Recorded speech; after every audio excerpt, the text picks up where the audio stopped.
Every dream begins with a child who dares to imagine. A child's curiosity is an unending exploration of learning. That's what our world is all about, giving the children a platform to express and be themselves while learning as play. A platform to build the candle spirit in children. It's nice to have you join us today. You're in for a great show. With all our regular segments and more, I am Joshua Daniel. And I am Mufaratolu Aboluwaji. We will see after the break. Hello everyone, my name is Daimo Kayode and I am Kerry Yakobo. Watch our world on this station every Wednesday at 5 p.m. Don't miss it.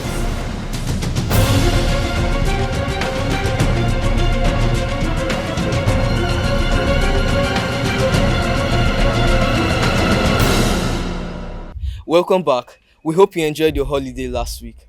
It was a week we also celebrated our Democracy Day. What do you know about this important day? Over to Daniela.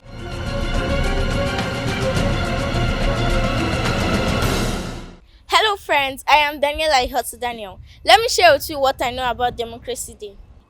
Democracy Day is a national public holiday in Nigeria to commemorate the restoration and 26 years of uninterrupted democratic governance since 1999. Until 2018, Democracy Day was marked annually on May 29th. But on June 6, 2018, President Buhari changed the celebration of Democracy Day to June 12 in honor of Chief MKO Abiola, who was believed to have won the June 12, 1993 presidential election that was later cancelled by General Ibrahim Babangida. The day is usually celebrated with parade, march past and cultural presentation, which was the norm. But this year, the day was marked with a joint address of the National Assembly members by President Bola Ahmed Tinubu. The president also used the opportunity to remember and honor the heroes of June 12. I will congratulate Mr. President and all Nigerians. Let's enjoy this musical video. I am Daniela Daniel.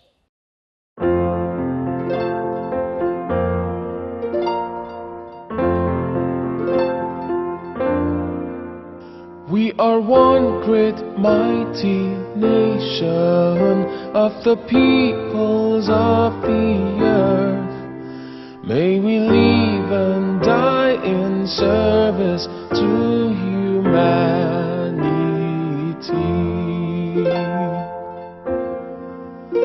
On this day, let's raise our banner as we follow truth and love. In this land forever blessed by God, a home for all. God bless Nigeria, my home, sweet home. God bless Nigeria, my home, sweet home.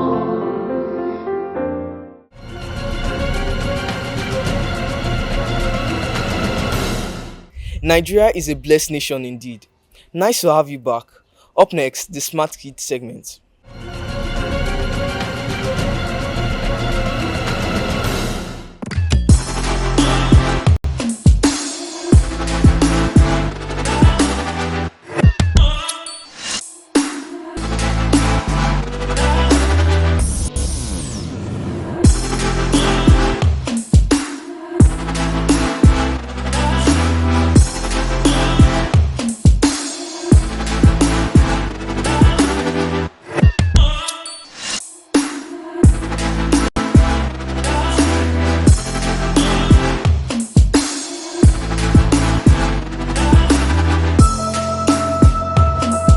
Good day everyone.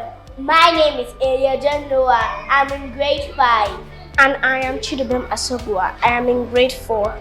Today, we'll be teaching you how to achieve a paper marbling design. And the materials needed are a bowl of water, 4 glass paints. We have orange, white, blue and yellow. We have 2 brushes. And we'll be using this paper to achieve our paper marbling.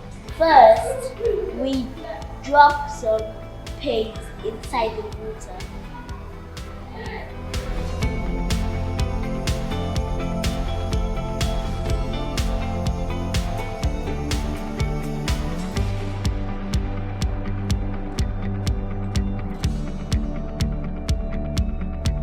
Then the second step, we'll be creating our wave design.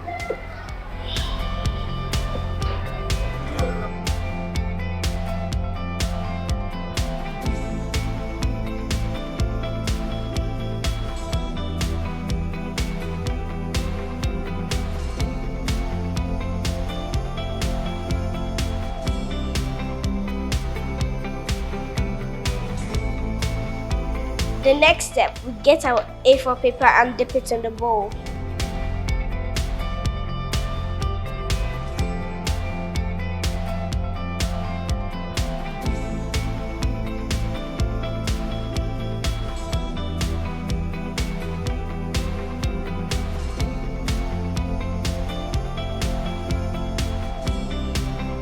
And now, we have created a paper marbling design.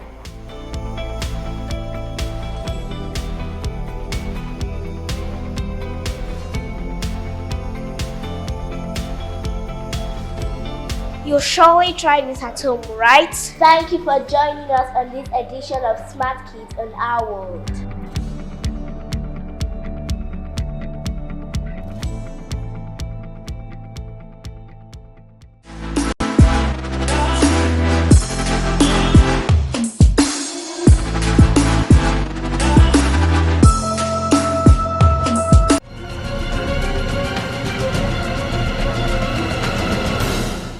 We communicate in various ways. Kais will tell us more on communication.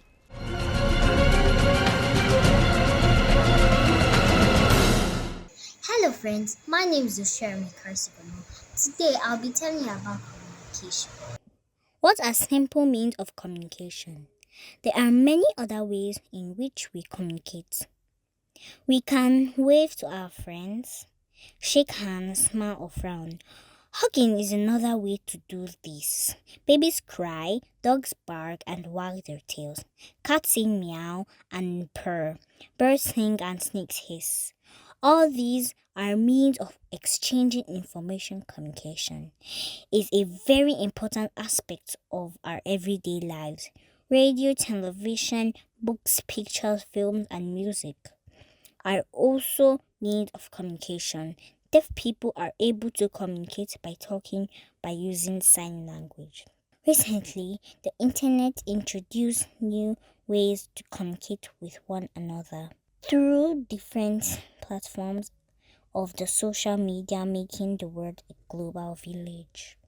Friends, today technology has greatly enhanced means of communication. Enjoy the rest of our world. Till next week when I'll be back.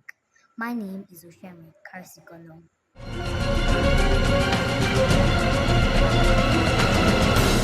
It was Father's Day on Sunday. The day is celebrated on every third Sunday in the month of June, a day to commemorate fatherhood and appreciate support and contribution of fathers to the family and society. Today, we celebrate fathers who rock our world.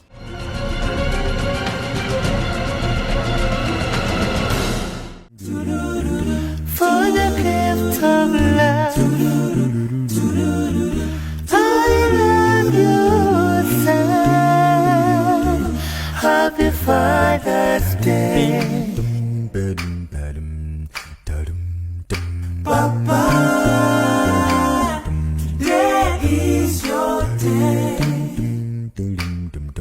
Enjoy your day. Happy Father's Day. Happy Father's Day. Papa, there is your day. Enjoy your day. Happy Father's Day. Happy Father's Day. Happy Father's Day. Johnny, you're my hero. Happy Father's Day. Thank you for for protecting. Happy Father's Day. Happy Father's Day.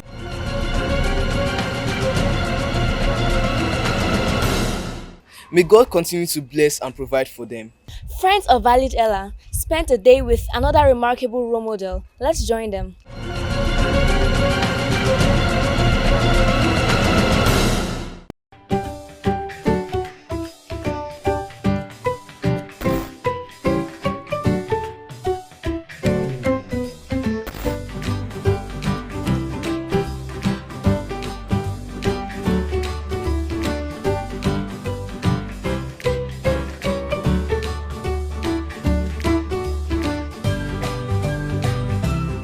A day with segments is essentially a day of interaction with a role model who have touched lives and has impacted the community positively.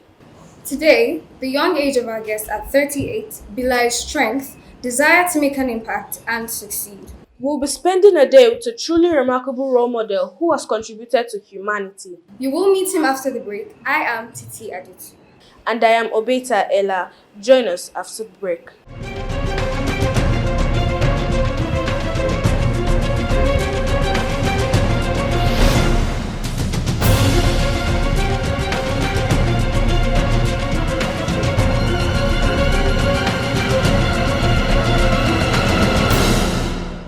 Welcome back.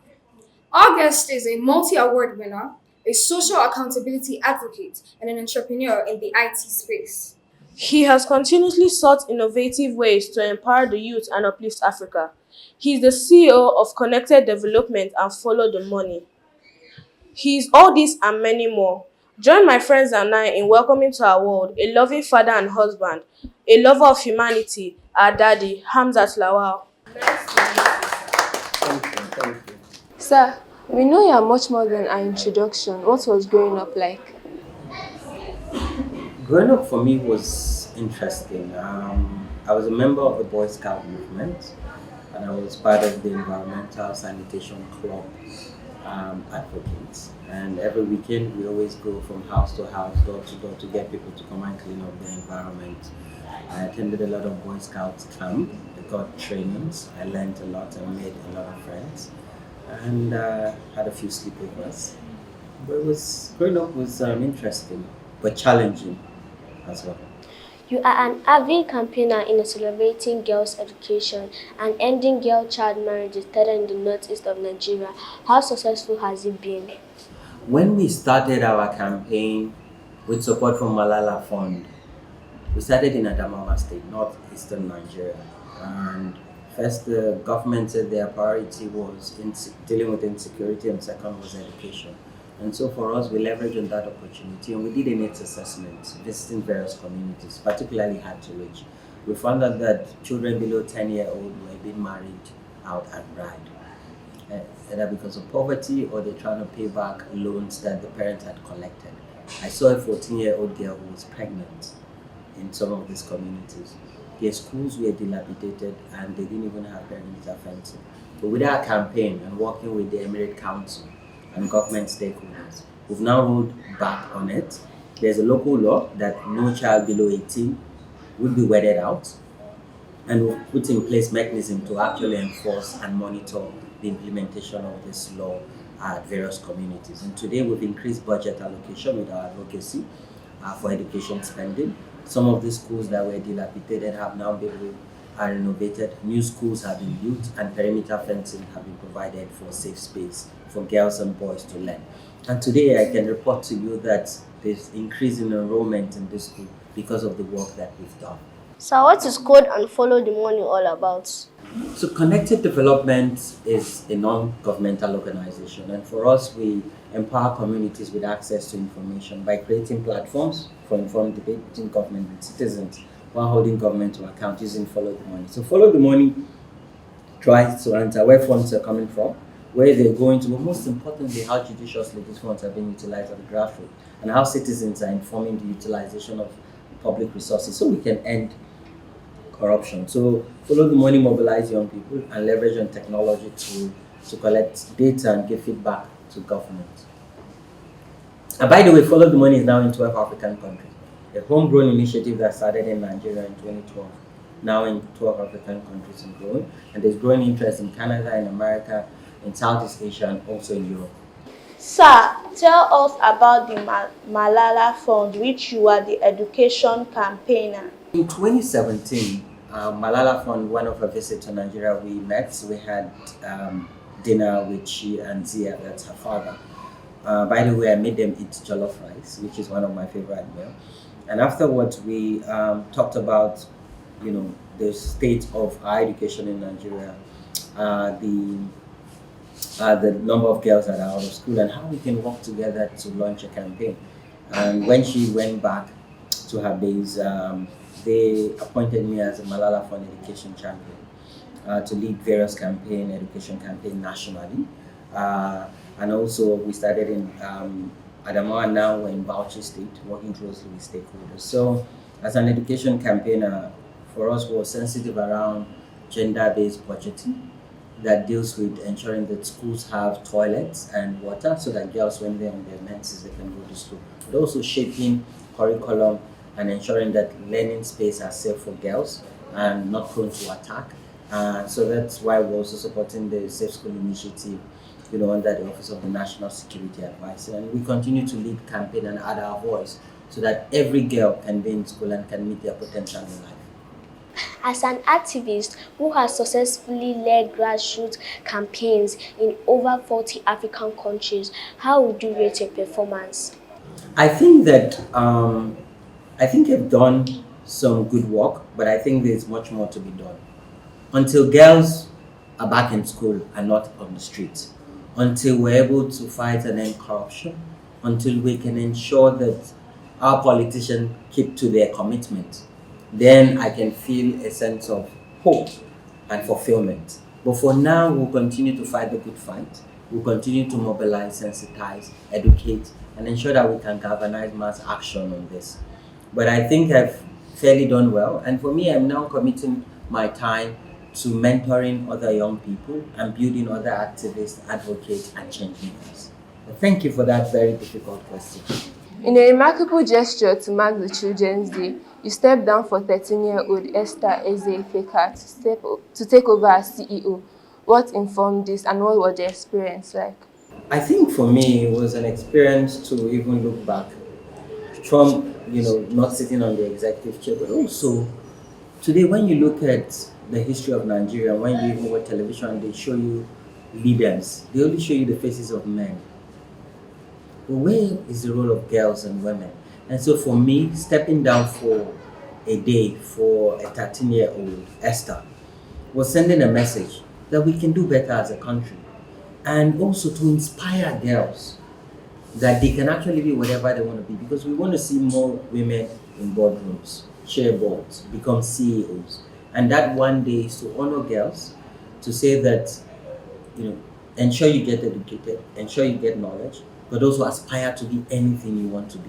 And that's what we use Esther to prove. And you see, this has also increased her confidence. And this has also inspired other people from across Nigeria to say that they can actually be whatever they want to be. And I see my peers learning from this, both political leaders and civil society leaders. And I hope next year more people can step down and give girls the right to lead. Let's go a little personal. How do you juggle with your different roles and family? I think people would say they try to find a balance, but for me, I'm blessed with a family that is supportive and they understand. It's not easy because I run multiple schedules, meetings, travel, and I have wonderful children who are still really young. But I thank God with His grace, my family's support and understanding. I've been able to navigate it. And by the way, I'm also in school, doing my master's, because as long as you live, never stop learning. So it's not easy, but I'm grateful that I have a family that is very supportive. Which was your favorite subject at our age? My favorite subject was civic education back in school. I was not really good at maths, don't laugh at me. But yeah, civic education was one of my favorite subjects. And home economics, because I get to test different food. Tell us about your favorites like food, music, and color. My favorite color is white, and that's why they call me the white elephant. Music, I love Afrobeats. My favorite musician is Davido. Davido. My favorite food is jollof rice, party jollof, and fried yam. There's this growing aspiration that young people should go into politics and run, will you? Never say never. I think politics provide an opportunity to serve because politics itself is about service to country, service to humanity, and leaving a legacy. So my career is still emerging, and I'm still navigating through life. But when the opportunity presents itself, it will be a humbling experience, and it will be for me to be really. hmm, It will be great to serve my country at a higher capacity in public office. Sir, what would you love to be remembered for? I think for me, I would love to be remembered for the things I believed in, the things I'm passionate about, and my little contribution to nation building and how we shaped what Nigeria would become at that time. Of course, I don't want to be forgotten, and my legacy is the work I'm doing, how to scale on that work, how to build capacity and mentor a lot of young people, and how we can deepen democracy and continue to serve humanity. That's what I want to be remembered for. Before we go, what's your advice to us and friends watching? My advice to you is continue to learn. You can be anything you want to be. Don't let anyone limit your possibilities. As you learn, as you grow, always think of serving humanity. Always think of doing good. And when you do good and when you serve people, there's that fulfillment you have and that peace that comes to mind. But continue to inspire. Because when you inspire people, then the work becomes easier because we now form a movement to make Nigeria great. And it starts with you and I. It's been an awesome and eye-opening interaction with you, sir. Thank you for your time. My friends and I enjoyed every minute of it. We hope you equally enjoyed our time in your company. Thank you. Thank you for the question, for the conversation. And I look forward to visiting your school. You will agree with our guests that you can be whatever you want to be. Always say to yourself, yes, I can. It's been an inspiring time with our guests. That's our package today. Join us again next week for an interesting time out with another role model. I am Titi Adesu. And I am Ella Obeta. Our world continues after the break. Stay with us.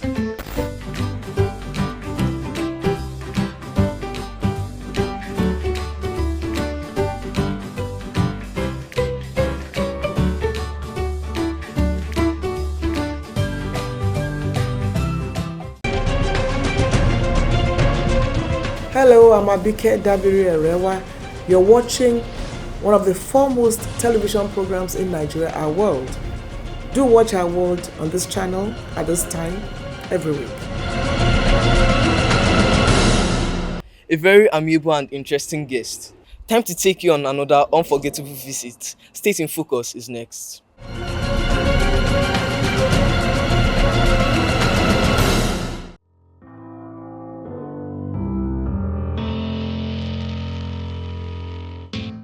Hello friends, my name is Deborah Odeme.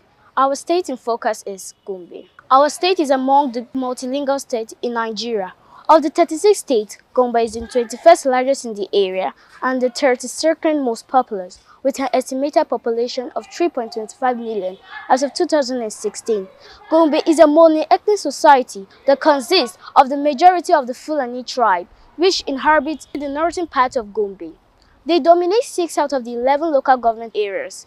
Economically, Gombe is largely based around agriculture, mainly sorghum, maize, groundnuts, millet, beans, rice, and tomatoes. Other industries are services, especially in the city of Gombe, and the livestock herding of camels, cattle, goats, and sheep. Important geographic features are the Gongolo River, which flows into the Gombe's north and the east, into Lake Dodinkoa and part of the Mori Mountains. Gombe is also home to the Gombe United FC and the Gombe Bulls. The Gombe state slogan is the drawl in the savannah. The executive governor of the state is Sir Muhammad Inawu Yahaya. Gombe is a beautiful state. Plan to visit soon.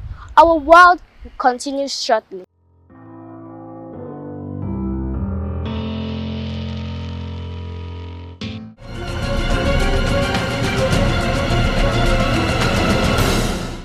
Did you take part in last week's quiz? Time to find out if you won.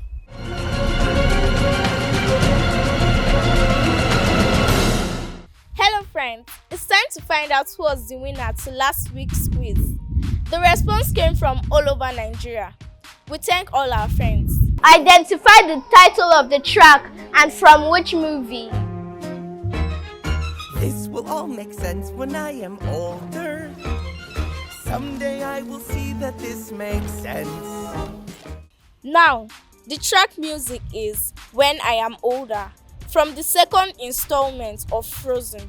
The first correct answer came from 10-year-old Michael Odulano, who lives in Karo, FCT. Congratulations, the producer will get in touch with you. This week, identify the picture on TV.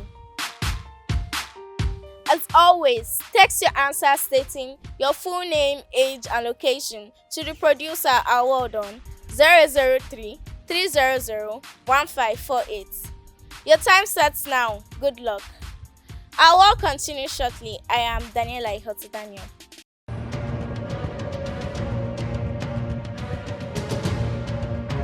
Hello, I'm Pastor Peter Balogun, the lead pastor of the Citizens Church for All Nations and the convener of Destiny Encounter meetings. This is a shout out to all parents to always tune in to Our World every Wednesday at 5 in the evening on Africa Independent Television, AIT. Our World is a program that is aimed at building children in their faith in God, building them in their academics, building them to become better citizens of the country. I have personally participated in the program, and I can attest to it that it's one program that will help your children to grow. So this Wednesday, make it a point of duty to tune in to Our World. The Lord bless you, and the Lord bless your children.